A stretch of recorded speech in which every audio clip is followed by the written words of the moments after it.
ዶክተር ሮዳስ በጥንታዊ መዛግብት በስነ ከዋክብትና በፍጥረታት ምስጢር ዙሪያ ሰፊ ስራዎችን የሚሰሩ ምሁር ሲሆኑ አሁን ደግሞ ሴንታውር ተብሎ ስለሚጠሩት ግማሽ ሰው ግማሽ ፈረስ ስለሆኑ ፍጡራን ከዓለም አቀፍና ከኢትዮጵያ ድርሳናት ጋር በማመሳከር አስገራሚ ትንታኔ ሰጥተዋል።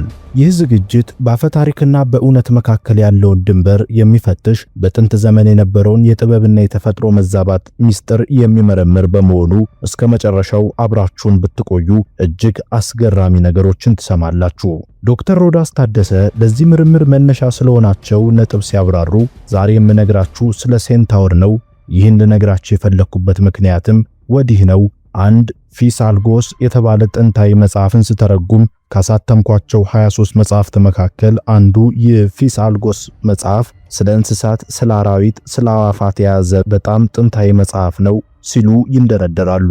ታዲያ ይህ መጽሐፍ የሰው ልጅ ስለ ተፈጥሮ የነበረውን ጥንታዊ ዕውቀት የሚዘግብ ሲሆን በውስጡ የያዛቸውን ፍጡራን ደግሞ ለዘመናት በአፈታሪክነት ሲታወቁ የኖሩት ናቸው። መምህሩ ይህ መጽሐፍ ወደ ኢትዮጵያ እንዴት ሊመጣ እንደቻለና እርሳቸውም እንዴት ለማግኘት እንደበቁ ሲገልጹ ይህ መጽሐፍ ወደ ግዕዝ ቋንቋ ተተረጎመ የሚባለው በአባ ሰላማ ከሳቴ ብርሃን ነው ይባላል። እንግዲህ የዛሬ 1000 ዓመት ገደማ መሆኑ ነው። ከዛ በኋላ ነው እንግዲህ ወደ አማርኛ የተረጎምኩት። እዛ ውስጥ እነዚህ ፍጡራን ሳገኛቸው እጅግ ገርሞኝ ነበርና እነዚህ ነገሮች ምንድናቸው ወደሚለው ምርምር ውስጥ ገባው ይላሉ። ምርምራቸውንም ለማጠናከር የተለያዩ መዛግብትን መመልከታቸውን ያስታውሳሉ ዶክተሩ።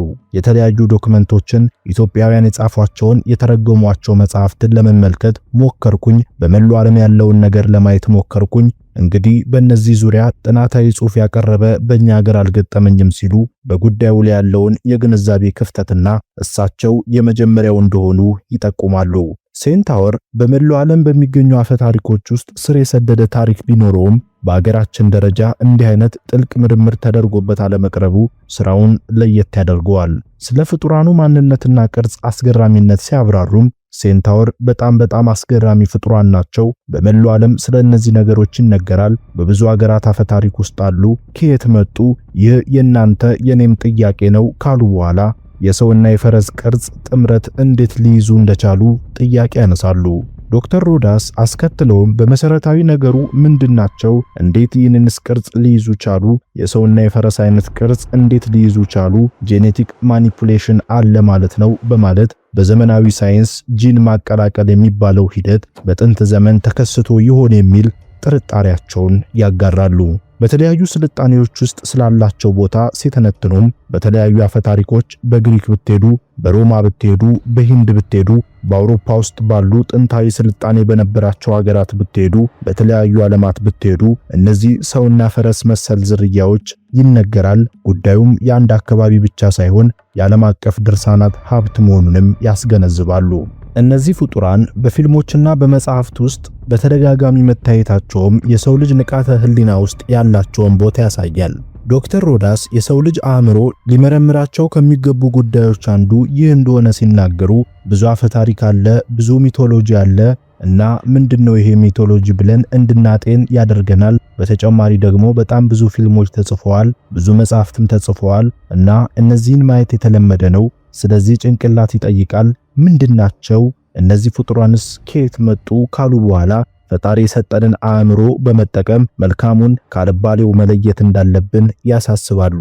ጭንቅላት የተፈጠረው እንድናስብበት፣ እንድንራቀቅበት፣ እንድናመዛዝንበት ጭምር ነው። አጣርተን መልካሙን እንወስዳለን፣ ማይረባውን ደግሞ ማንፈልገውን እንተዋለን ሲሉ ቀጠል ብለው እንዲህ ይላሉ። ወደ ዝርዝር ማብራሪያቸውም ይገባሉ። እነዚህ ፍጡራን ሴንታውር ይባላሉ። ስዕሉ ላይ እንደምታዩት ግማሽ ሰውና ግማሽ ፈረስ መሰል ፍጡራን ናቸው። ሲታዩ በጣም ያስቃሉ። በብዙ ሀገር ትውፊቶች ውስጥ አሉ በማለት የአካላቸውን ሁኔታ ይገልጻሉ። በግሪክ ቋንቋ መጠሪያቸው ምን እንደሆነ ሲያብራሩም በግሪኮቹ ምን ይሏቸዋል? ሴንታውርስ ይሏቸዋል ወይም ኬንታውሮስ ይሏቸዋል ሲሉ ስያሜውን ያብራራሉ።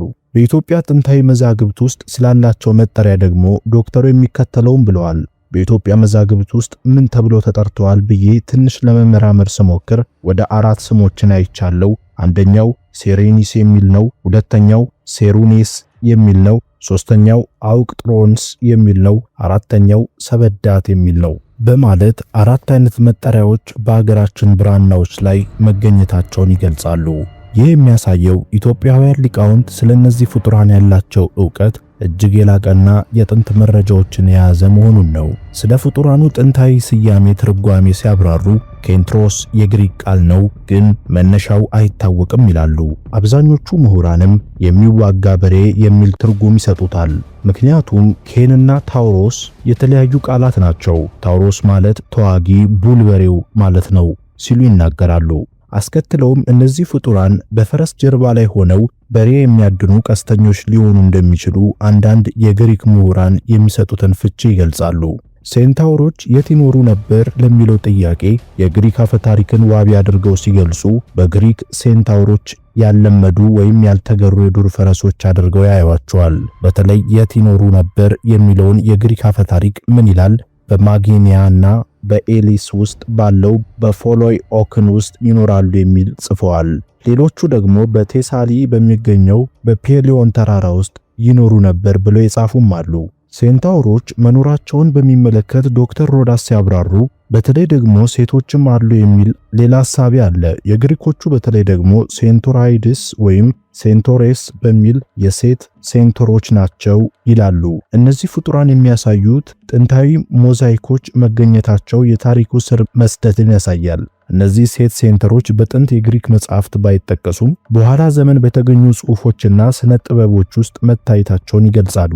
ስለ አመጣጣቸው የሚነገረውን የግሪክ አፈ ታሪክ ሲጠቅሱ ከኤክሲዮንና ከኔፍሌ የተወለዱ ዝርያዎች ናቸው የሚል ነው። የግሪኩ አፈ ታሪክ ከፈረሶች ጋር በተደረገ ግንኙነት የተፈጠሩ ናቸው የሚል አስከፊ ታሪክ እንዳለ ያነሳሉ።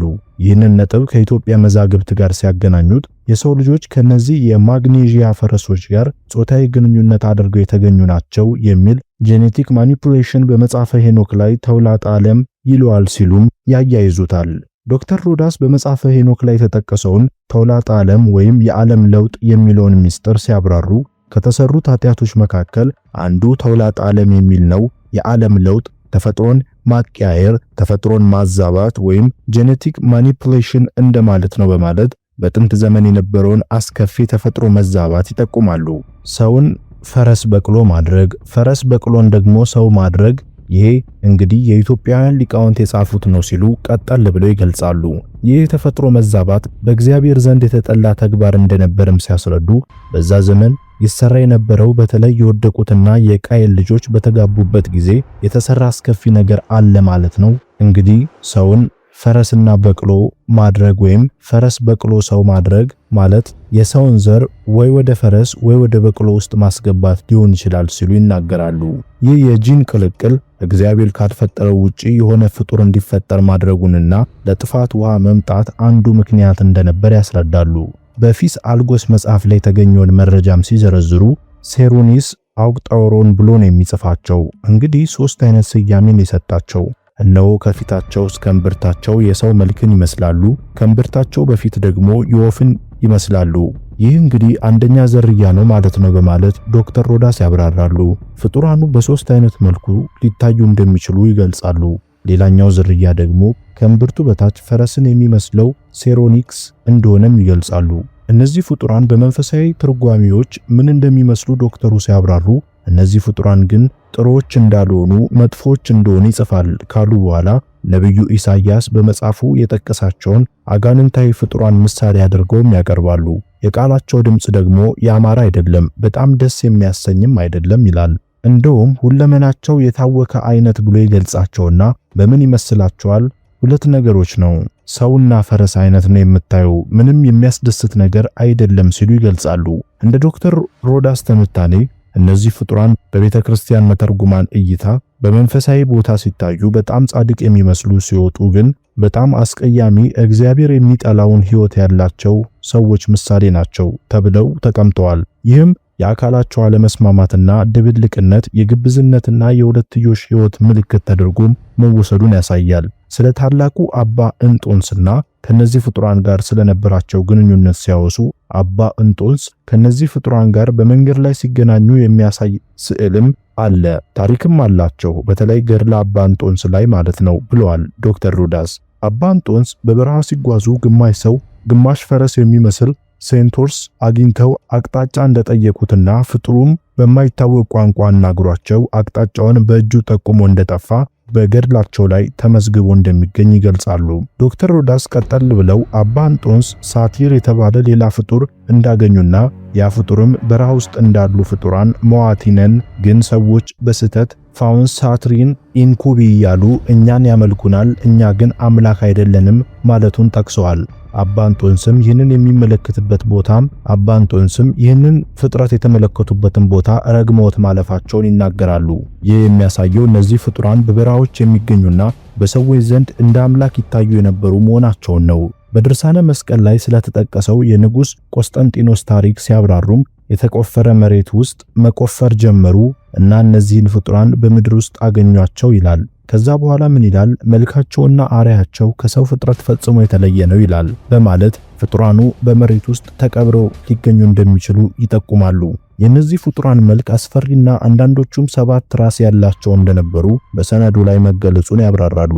ንጉሥ ቆስጠንጢኖስ ሰራዊቱ እነዚህን ፍጡራን ባዩ ጊዜ መደንገጣቸውን የጠቀሱት ዶክተሩ ከወዲያና ከወዲህ ከበቧቸው፣ እንዳያመልጡም በጦር ወጓቸው፣ በሰይፍ ቆረጧቸው። በዚህ ፍልሚያ የእግዚአብሔር ጠላቶችን ገለው ጨረሷቸው፣ ከነሱም ለምስክርነት የተረፈ የለም ነው የሚለው ሲሉ ድርሳኑን ዋቢ አድርገው ይገልጻሉ። ይህም እነዚህ ፍጡራን በመዛግብቱ ዘንድ እንደ እግዚአብሔር ጠላት ተደርገው መቆጠራቸውን ያረጋግጣል። ስለ እስክንድር ንጉሥ ታሪክም ሲገልጹ እስክንድር ንጉሥ የአጋንንትንና የሰማንድሪስ ትውልድ ናቸው ይላል። እፍኝቶች ወይም ግማሽ ፊታቸው እንደ ውሻ፣ ግማሾቻቸው የአንበሳ ጅራት፣ ግማሾቻቸው የነስር ክንፍ፣ ድብና የዱር ድመት የሚመስሉ አሉ ይላል። በዛ ዘመን የነበረው የተፈጥሮ መዛባት እጅግ ሰፊና የተለያየ መልክ እንደነበር ያስረዳሉ። እነዚህ ፍጥረታት እግዚአብሔር እንደሰወራቸውና መጥፎ እንደሆኑም በመጽሐፈ እስክንድር ላይ ተጽፎ እንደሚገኝ ያብራራሉ። በኢትዮጵያ አድባራትና ገዳማት የሚገኙ የግድግዳ ስዕሎችም ለዚህ ምስክር እንደሆኑ ሲጠቅሱ ሐሙሲት ደብረ ሳሙኤል ቤተክርስቲያን ቅዱስ ገላውዲዮስ እነዚህን ፍጡራን ሲወጋቸው በጦር የሚያሳይ ስዕል እንዳለ አንድ ባልንጀራዬ ነግሮኛል። ቅዱስ ቴዎድሮስም ሰማዕቱም ሲወጋቸው የሚያሳይ ስዕል ደግሞ ትግራይ ደብረገነት ቤተክርስቲያን አለ በማለት በስዕል የታገዘ መረጃ ይሰጣሉ። በእርግጥ እኔም ካልተሳሳትኩኝ እነዚህን ፍጡራን የሚያሳይ በሐዋሳ ቅዱስ ገብርኤል ገዳም ቤተክርስቲያን ውስጥ ተስለው አይቻለሁ። እነዚህ ሰማዕታት ፍጡራኑ ሲወጓቸው መሳላቸው ፍጡራኑ የክፋት ምሳሌ መሆናቸውን ያሳያል። ወደ ህንድ ደግሞ እናምራ። ወደ ህንድ ሚቶሎጂ ሲሻገሩም ዶክተር ሮዳስ ህንዶችም ስለነዚህ ስለ ሴንትሮቶሮች የራሳቸው እይታ ነበራቸው። በተለይ ከክርስቶስ ልደት በፊት 2600 እስከ 1900 ዓመት ዓለም እንግዲህ የኢንዱ ሸለቆ ስልጣኔ በመባል ይታወቃል። እዛ ላይ በተለይ የካሊባንጋን ሲሊንደር ማየትም ወይም መዝገብ ላይ ሴንትሮቶችን የሚመስሉ ፍጥረታት የተሳተፉበት ኃይለኛ ፍልሚያ በቀስት በጦር የተደረገ ኃይለኛ ፍልሚያ የሚያሳይ አንድ መዝገብ ተገኝቷል በማለት የዓለም አቀፉን የታሪክ ትስስርም ያነሳሉ። በሩሲያም ፖልካን የሚባል ተመሳሳይ ፍጡር በ17ኛው ክፍለ ዘመን ስነ ጥበብ ውስጥ በብዛት እንደሚገኝ ዶክተሩ ጠቁመዋል። ይህም ሴንታወር በዓለም ዙሪያ በተለያዩ ስያሜዎችና ቅርጾች የሚታወቅና በሰው ልጅ የጋራ ታሪክ ውስጥ ትልቅ ቦታ ያለው ጉዳይ መሆኑን ያስረዳል። በሶሪያና በሌሎች አካባቢዎችም የሸክላ ስራዎች ላይ የነዚህ ፍጡራን ምስል ተቀርጾ መገኘቱን ይገልጻሉ። ዶክተር ሮዳስ ታደሰ እነዚህ አፈታሪካዊ ፍጡራን ዛሬ ላይ እንዴት ወደ ቢዝነስ እንደተቀየሩም ሲገልጹ ፈረንጆቹ በጣም ብልጥ ናቸው፣ እያንዳንዱን ወደ ዶላር የመቀየር ልምድ አላቸው፣ ተረት ይሁን አፈታሪክ ይሁን ምን ይሁን ምን በሚሊዮን ዶላር ያስገቡበታል፣ ብዙ ነገር ይሰሩበታል ሲሉ ይናገራሉ። እኛ ግን በአመክንዮ መርምረን የሚበጀንን ከመውሰድ ይልቅ ተረት እያልን ማጣጣል እንወዳለን። በዘመናዊ ስነ ጽሑፍ ውስጥ ሴንታውሮች ያላቸው ቦታ ሲዘረዝሩ ሲኤስ ሉዊስ የናርኒያ ዜና መዋዕል ወይም ክሮኒክል ኦፍ ናርኒያ በሚል ተከታታይ ሥራ ስለነዚህ ሴንተሮች በጣም ሰፊ ጽሑፍን ጽፏል። በጣም ጥበበኛ አድርጎም ይስላቸዋል ሲል ይገልጻሉ። በሃሪ ፖተር መጽሐፍም ውስጥ እነዚህ ፍጡራን በጫካ ውስጥ የሚኖሩና ከሰው ጋር መገናኘት የማይፈልጉ ሆነው መቅረባቸውን ያስረዳሉ። እንደ ዶክተሩ ገለጻ ዘ ክሮኒክ ኦፍ ናርኒያ የተሰኘው ፊልም ብቻ 745 ሚሊዮን ዶላር ገቢ ማግኘቱ እነዚህ አፈታሪኮች በኢኮኖሚው ረገድ ያላቸው ተጽዕኖን ያሳያል። እነዚህ አፈታሪክ ውስጥ ያሉ ፍጡራን አይኑሩም ይኑሩም ሌላው ዓለም ግን ወደ ብር ደረጃ ራሱ ለውጦት በጣም ብዙ ነገር ያገኝባቸዋል ሲሉ ቀጠል ብለው ይገልጻሉ። ምርመራቸውን ሲያጠቃልሉ ስለነዚህ ነገሮች ብራናዎችና መጽሐፍቶች ብዙ ቦታዎች ላይ ታይተዋል። በተለይ ዋሽንግተን ዲሲ በነበርኩበት ካቶሊክ ዩኒቨርሲቲ ኦፍ አሜሪካ ባለው አንድ ብራና የግዕዝ ጽሑፍ ላይ ስዕላቸውን ተመልክቻለሁ ይላሉ ዶክተር ሮዳስ። የታሪኩ አሻራ በሀገራችን ሰነዶች ላይም በግልጽ እንደሚታይ ያረጋግጣሉ።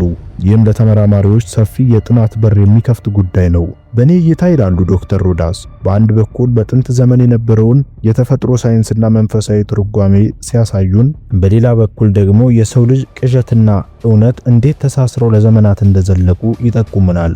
ሴንታውሮች በእውነት ይኖሩ ወይም ያጋንንት መልክ ይሁኑ፣ በታሪካችን ውስጥ ያላቸው ቦታ ግን የማይካድ ነው። በመጨረሻም ይህ ምርምር የሚያስተምረን ትልቁ ቁም ነገር የሰው ልጅ አእምሮ ተመራምሮ እውነቱን እንዲደርስበት የተሰጠ መሆኑን ነው። በጥንት ብራናዎች የተደበቁ ሚስጥራትን ፈልፍሎ በማውጣት ለትውልድ ማቅረብ የታሪክን የማንነት ግንባታ ላይ ትልቅ አስተዋጽኦ ይኖረዋል።